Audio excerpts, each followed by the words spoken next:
Hello and welcome to the breakout episode of Instant Replay, your top spot for all things happening in the world of sports here at Caldwell University.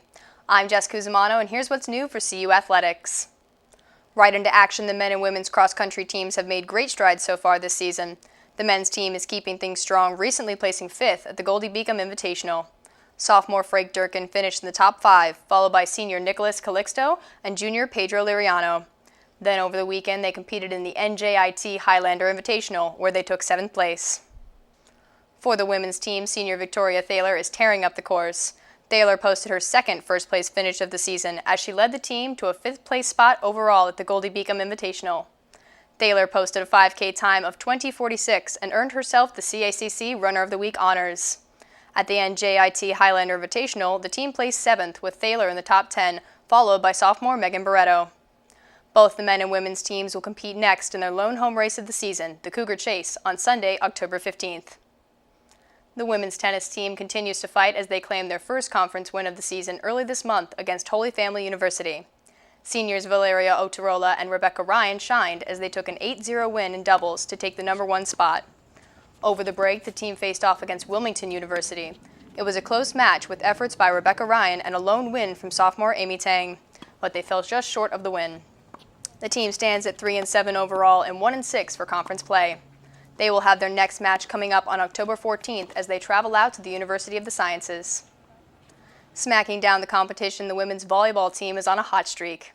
Taking their 3rd win in a row against the University of the Sciences on October 7th, senior Katrina Jansen dominated with 14 kills, 5 digs, and 4 aces to take the 3-0 sweep. Jansen was named the CACC Player of the Week, while teammate senior Jessica Mitchell earned the Conference Defensive Player of the Week honors. Both joined their team in taking on rival Bloomfield College on October 11th for the Dig Pink game. Not only did the Lady Cougars impress on the court, but also used this match to help support the National Breast Cancer Foundation. In this all-pink night, the Student Athlete Advisory Committee held a bake sale with the proceeds benefiting the foundation.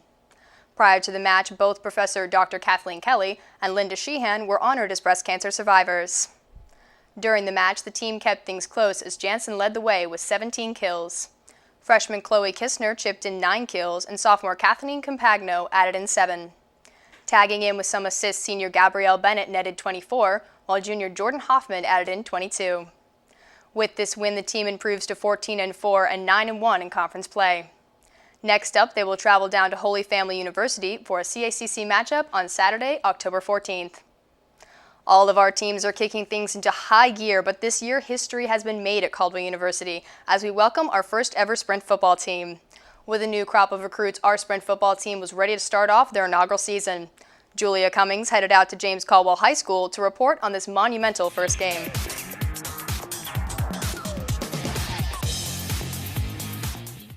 The stands were packed on the Caldwell side as the Cougars got ready for their inaugural game.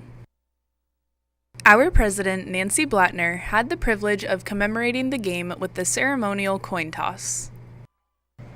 The game began with the first kickoff in school history.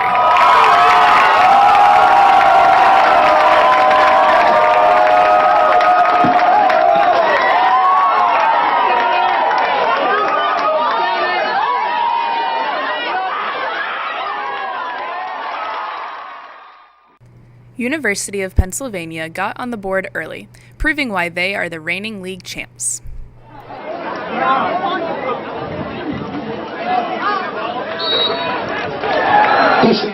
Caldwell's special teams showed their grit as they blocked UPenn's extra point attempt.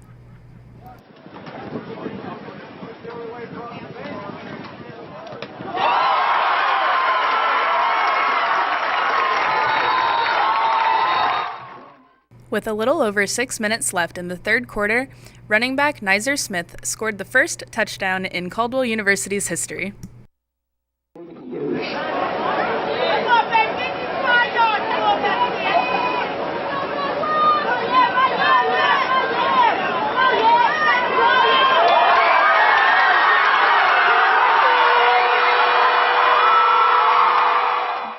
Coach Weiss couldn't help but to crack a smile as he reflected on the first touchdown in the school's history. Same as every other touchdown I've ever seen. It's pretty good. You know, you get points on the board, the kids get excited, the defense started to play a little better. You know, we just got a lot of work to do. We got a lot of freshmen, and you know, they need to learn that this is college football, and you know, those guys are explosive, and you know, if they stick it out and we grow as a team, we'll be fine. Cougars' defensive line gave UPenn a run for their money. Coach Weiss made sure to emphasize the importance of embracing the competition for his team. Well, obviously, you want to win every week, no matter what, whether it's your first game or you've been playing for 85 years. But the kids played hard. I'm proud of the way we represented the university, and we're going to clean things up and get better every week. The Cougars put up a fight throughout the game. Despite the loss, he was proud of his team and the history that was made. Coach made his feelings clear on how Caldwell can improve as a unit as the season progresses. Blocking and tackling, blocking and tackling, blocking and tackling. That's what wins championships.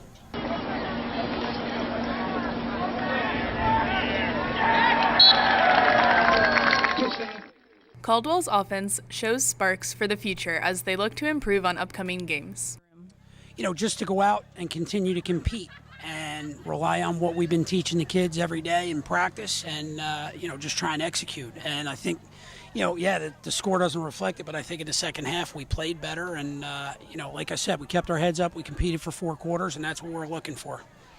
Coach Weiss had some encouraging words to all who came out to support the Cougars on this monumental day. I just want the university community and the community at whole to come out and continue to support us, because I promise the product's going to keep getting better. We're going to keep getting better. You got to realize that whole team is almost all freshmen, and you know, you're playing the defending league champs that have been playing football for 85 years. That's not an excuse, but the product is going to continue to improve, and our student body's awesome, and you know, just want them here to keep supporting our team, and we'll make them proud. For Instant Replay, I'm Julia Cummings. After shaking off those first season jitters, the Cougars claimed their first win against Post University on September 30th. In this 28-19 win, freshman running back Quasir Daly came in with a record-setting performance and was named the Collegiate Sprint Football League's Co-Offensive Player of the Week. In another game of first, the start-off Cougar touchdown was scored by freshman Vincent Krisafi on an 11-yard connection with freshman Nazir Smith. The game also featured the first passing touchdown, along with a 100-yard rushing performance. On the defensive end, freshman Quentin Quattario led the Cougars with 10 tackles, joined by freshman Joshua Santana, who grabbed the Eagles' pass at the end zone for Caldwell's first-ever interception. The Cougars stand at 1-2 overall and plan to work off their win, moving on to host Mansfield University coming up on October 14th at James Caldwell High School. The women's soccer team is also going strong, coming off their latest win against Bloomfield College. Sophomore Megan Grundhauser tacked on 2 goals in this 4-1 win. Caldwell stayed strong in the first half as Grundhauser connected with junior Emily Valerian and sophomore Amber Rains to score the first goal. Freshman Macy Pennington added in a goal, and freshman Taylor Dean held things tight at the post to finish off the game. The team advances to 6-7 overall and 5-4 in conference play. Their next game will be coming up on October 14th here at Caldwell as they host LIU Post for a non-conference game.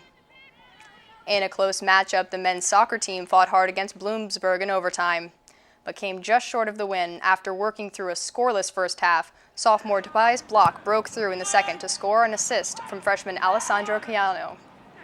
Tying things up at the 82nd minute, freshman Mateo Cobos scored an assist from junior Kyle Hill.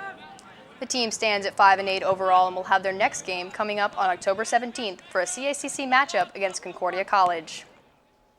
Starting off their season with some impressive preseason work, the women's bowling team will have their first match October 14th at the KU Bud Whitman Memorial Tournament. Recently ranked 7th in the National 10-Pin Coaches Association preseason poll, the team is looking to build off of their success from last season as they advance to the Northeast Conference Championships Final Four for the first time.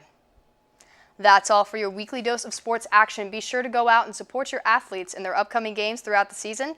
I'm Jessica Cuzumano, and this has been Instant Replay.